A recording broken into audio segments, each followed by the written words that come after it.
Hello दोस्तों, स्वागत है आपका हमारी एक और नई वीडियो में। तो दोस्तों, हमने कल पार्ट 1 की बात की थी माइग्रेन की, और आज हम बात करने वाले हैं पार्ट 2 की माइग्रेन की, जो कि बचा हुआ पार्ट होता है।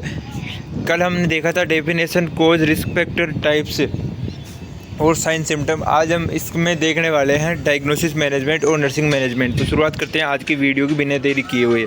तो सबसे पहले हम देखते हैं डायग्नोसिस। क्या क्या डायग्नोसिस होता है। पहला होता है strict taking physical examination. Migraine का सबसे पहला डायग्नोसिस होता है स्ट्रिक्ट टेकिंग और फिजिकल एग्जामिनेशन।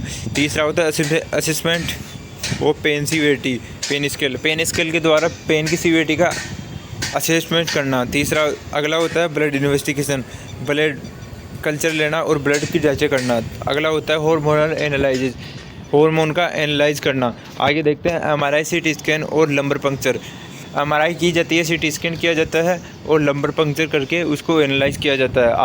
अगला है मेडिकल मैनेजमेंट। क्या क्या मेडिकल मैनेजमेंट होता है माइग्रेन का। सबसे पहला avoid migraine triggers, migraine triggers को अवॉइड करना होता है। अगला है provide analgesic drugs, pain relieves, pain को कम करने के लिए पेशेंट को एनाल्जेसिक ड्रग्स दी जाती है। अगला है anti inflammatory drugs, example indomethacin, aspirin. Indomethacin और एस्प्रिन क्या काम करती है, इन्फ्लामेशन को कम करने का काम करती है, जो कि पेशेंट को इसमें दी जाती है, क्योंकि पेशेंट को पहली चीज़ एनाल्जेसिक दी जाती है जो कि पेन को कम करने के लिए दी जाती है, और अगला एंटी इन्फ्लामेटरी ड्रग्स दी जाती है। आगे देखते हैं पेशेंट को क्या क्या एक नर्स के द्वारा नर्सिंग मैनेजमेंट दिया जाना चाहिए। Assess the patient vital sign, patient की वाइटल साइन असेस करने चाहिए। एंड ओवरऑल हेल्थ स्टेटस, और हेल्थ स्टेटस का असेसमेंट किया जाना चाहिए। अगला है assess headache characteristics, patient के हेड एक के कैरेक्टरिस्टिक्स क्या क्या देखने चाहिए। पहला देखना चाहिए लोकेशन, सीवियरिटी, ड्यूरेशन, फ्रीक्वेंसी। सबसे पहला है पेशेंट को लोकेशन देखनी चाहिए, कौन सी जगह हेडेक हो रहा है। अगला सीवियरिटी देखनी चाहिए, ड्यूरेशन देखना चाहिए और फ्रीक्वेंसी देखनी चाहिए, कितने टाइम में हो रहा है, कितनी सीवियरिटी में हो रहा है और कितने फ्रीक्वेंसी है। अगला है assess associated symptoms, such as, देखना है हमारे को कि कौन कौन से सिम्टम्स उसमें दिखाई दे रहे हैं, जैसे कि नोजिया, वोमिटिंग है, और ये sensitivity to light and sound और लाइट की वजह से क्या क्या सेंसिटिविटी हो रही है। अगला है follow patient right and provide proper care, patient के राइट्स बताना चाहिए, फॉलो करवाना चाहिए और प्रॉपर केयर प्रोवाइड की जानी चाहिए। अगला है advise the patient to avoid migraine triggers, patient को बोलना है कि माइग्रेन ट्रिगर्स को ज़्यादा से ज़्यादा अवॉइड करो। अगला है encourage relaxation and stress management technique, patient को स्ट्रेस मैनेजमेंट की टेक्निक बतानी चाहिए। तो दोस्तों, आज की वीडियो के ख़त्म करते हैं यहीं पे। तो दोस्तों, वीडियो अच्छा लगा हो तो वीडियो को लाइक करें और चैनल को सब्सक्राइब जरूर करें। और हम एक बार ओवरव्यू देखते हैं इस वीडियो का। तो दोस्तों, कल हमने देखा था इसकी डेफिनेशन। क्या डेफिनेशन होती है देखते हैं। Migraine is a primary headache disorder, migraine एक प्राइमरी हेडेक डिसऑर्डर होता है in which the patient experience recurrent headache, इसमें बार बार पेशेंट को हेडेक होता है और पेशेंट रिकरेंट मतलब बार बार हेडेक का सामना करता है, एक्सपीरियंस करता है।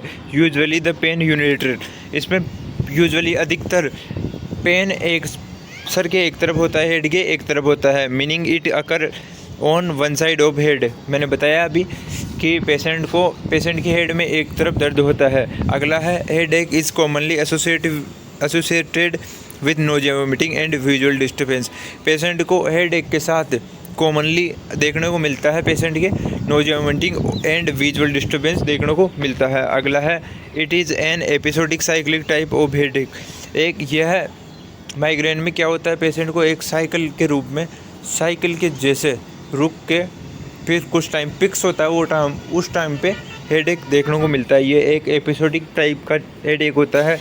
अगला है the intensity of migraine is moderate to severe, इसमें इसकी क्या इंटेंसिटी होती है, सब मॉडरेट से सीवियर, ये कम से ज़्यादा होता है।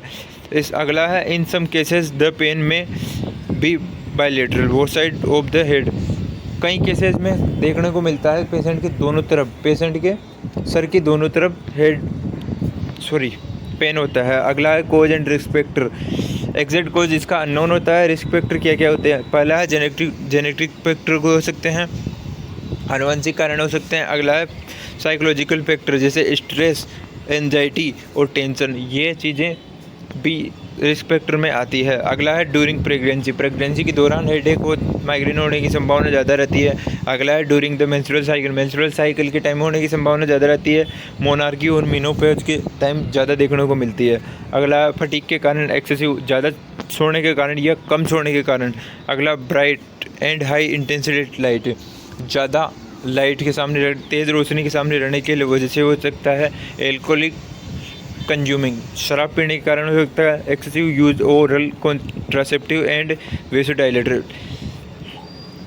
हम जो कॉन्ट्रासेप्टिव यूज़ करते हैं और वेसोडाइलेटर ज़्यादा एक लिमिट से ज़्यादा यूज़ करें, उसके कारण माइग्रेन देखने को मिल सकता है। स्ट्रॉन्ग एंड अनविजुअल स्मेल, ज़्यादा भारी और ज़्यादा स्मेल के कारण भी हो सकता है।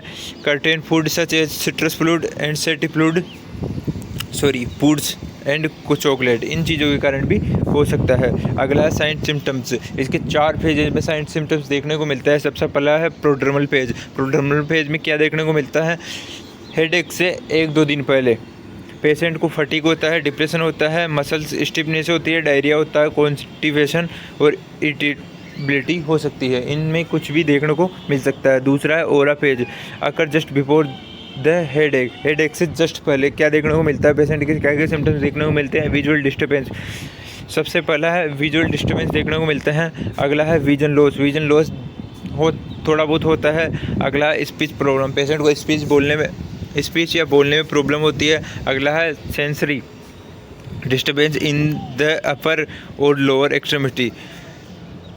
अगला है तीसरी फेज है पेन फेज, क्या क्या पेन फेज होती है? पेन फेज में क्या होता है? यह इसका मेन फेज होता है साइन सिम्टम्स देखने का, और माइग्रेन में असली सर दर्द इसमें होता है पेन फेज में। इसमें क्या क्या सिम्टम्स देखने को मिलते हैं? मॉडरेट टू सीवियर हेडेक, कम से ज़्यादा सीवियर लेवल का हेडेक होता है। अगला पेन में बिकम बाइलेटरल, इसमें दोनों तरफ हेड के दोनों तरफ पेन देखने को मिलता है। नोजिया वोमिटिंग देखने को मिलती है। ब्लड विजन देखने को मिलता है। Sensitivity to light, sound and smell, sound से और स्मेल से और लाइट से पेशेंट को परेशानी होती है। अगला फटीग, थकान देखने को मिलती है और पेशेंट को कन्फ्यूजन रहता है, वो फोकस नहीं कर पाता। अगला है prodromal phase, occur after the headache